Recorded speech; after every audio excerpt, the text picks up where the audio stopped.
अस्सलाम वालेकुम, मेरा नाम तहमीना यासिर है, मैं क्लिनिकल साइकोलॉजिस्ट हूँ। आज रमज़ान की 5 तारीख है और आज के दिन मैं क्रिटिसिज्म पर बात करूँगी। जब हम दूसरों को क्रिटिसाइज़ करते हैं तो बेसिकली हम दूसरे के अंदर गलतियाँ तलाश कर रहे होते हैं। जब हम दूसरे के अंदर गलतियाँ तलाश करते हैं तो इसका मतलब है कि हमारा नेगेटिव माइंडसेट है। नेगेटिव माइंडसेट का मतलब है कि मैं हर चीज़ को नेगेटिवली लेती हूँ, यानी दूसरे ने कुछ अच्छा भी किया होगा लेकिन मैंने उस पे फ़ोकस नहीं किया, जो उसने गलत किया, उस पर मैंने फ़ोकस किया।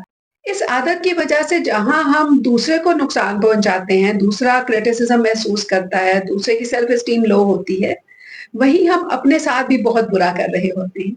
इसलिए कि हम अपने ज़हन में दूसरे के नेगेटिव पॉइंट्स को हाइलाइट कर रहे होते हैं। इससे हमारे रिलेशनशिप्स तो खराब होते ही हैं, लेकिन साथ ही साथ हमारे माइंड के अंदर की जो एनवायरनमेंट है, वो भी खराब होती है। यानी कि हम नेगेटिव साइड पर ज़्यादा फ़ोकस कर रहे होते हैं। आपने देखा होगा कि मैं अक्सर अपनी वीडियोज़ में पॉज़िटिव माइंडसेट की बात करती हूँ। तो पॉज़िटिव माइंडसेट हर एक प्रॉब्लम को हल करने के लिए पहला कदम होता है। तो हमने अगर क्रिटिसिज्म को आज से छोड़ दिया और वो क्रिटिसिज्म सिर्फ ये नहीं कि हम अपने फ्रेंड्स को, कज़न्स को या अपने बहन-भाइयों को इस तरह से कहें।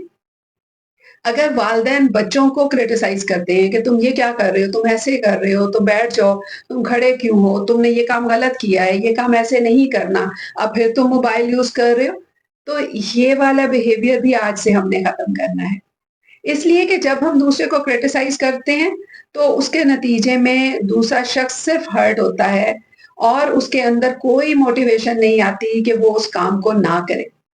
इससे बेहतर स्ट्रैटेजी ये होती है कि हम दूसरे को अगर चाहते हैं कि वो बेहतर परफ़ॉर्म करे या वो जो कर रहा है वो ना करे, तो उसके दूसरे कामों पर जो कि पॉज़िटिव होते हैं, जैसे कि मोबाइल इस वक़्त यूज़ कर रहा है, लेकिन उससे पहले उसने आपके साथ जब बात की तो बहुत रिस्पेक्टफुल था। तो आपने उसके रिस्पेक्टफुल बिहेवियर को हाइलाइट किया, आपने उस पे उसको एप्रिसिएशन दी, लेकिन जब मोबाइल यूज़ कर रहा है तो उसको इग्नोर किया। और अदरवाइज़ जब आप आराम से बैठे हुए हैं तो डिस्कशन में फाइनलाइज़ किया कि हमने क्या करना है और क्या नहीं करना। अगर हम दूसरे शख्स को एप्रिशिएट करते हैं और सजेशंस देते हैं, तो वो सजेशंस उसके काम आते हैं। जो क्रिटिसिज्म है वो सजेशन नहीं होता, वो काम नहीं आता, वो सेल्फ एस्टीम को लो करता है और आपके ताल्लुक को भी खराब करता है। Thank you.